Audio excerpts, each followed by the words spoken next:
সরজিৎদার পরিবার সবাই এখানে রয়েছেন। তো দাদা একটু ছোট্ট করে কেমন ঘুরলেন আমার সঙ্গে? Thank you Soma for this like arrangement.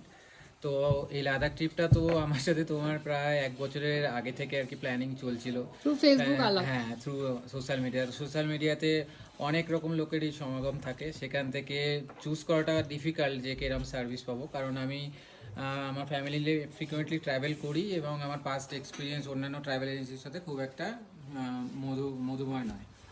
তো এই ট্রিপটা সত্যি অসাধারণ, সমানভাবে অ্যাটেনশন দিয়ে তাদের খাওয়া, তাদের থাকার জায়গা, ভিউ পয়েন্ট, রাস্তায় কিভাবে তাদের রিফ্রেশমেন্ট দেওয়া হবে, খাওয়া দাওয়ার অ্যারেঞ্জমেন্ট, সত্যি সোমা দেশি জার্নি হ্যাটস অফ এই ধরনের অ্যারেঞ্জমেন্ট। আর যেটা তোমার ইউএসপি সেটা আমি কমপ্লিটলি এগ্রি, যে first quality, later you will going to think for the quantity. তো এই জিনিসটা তুমি মেনটেন করে চলো, যে কোয়ালিটি ফার্স্ট, কোয়ান্টিটি যখনই তুমি বাড়াতে যাবে কোয়ালিটি ডিগ্রেড হবে। তো এই জিনিসটা তুমি যেটা মুখে বলেছো সেটা করে দেখিয়েছো, দ্যাটস রিয়েলি ভেরি গুড। আর সামনের যে সমস্ত নতুন নতুন ট্রিপ তুমি অ্যারেঞ্জ করবে, অবভিয়াসলি যখন যেখানে সুবিধা থাকবে, আমি I definitely going to join with my family.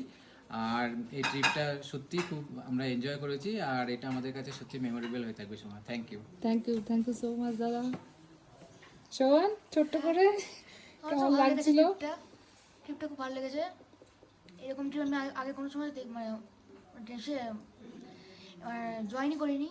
আগে যেগুলো করেছি অতটা ভালো মেমোরেবল হয়নি, কিন্তু এই সমস্ত যে ট্রিপ যেগুলো আমি জয়েন করেছি অ্যাটেন্ড করেছি, তাদের মধ্যে সবথেকে মেমোরেবল রইল আমার এই লাদাখ ট্রিপটা। আচ্ছা, থ্যাংক ইউ বেটা। ম্যাম? আমি বেশি কিছুই বলবো না, এটাই বলবো সব দিক থেকে সব কিছু খুব ভালোভাবে হয়েছে, তাই জন্য আমার খুব ভালো লেগেছে এই ট্রিপটা। Thank you.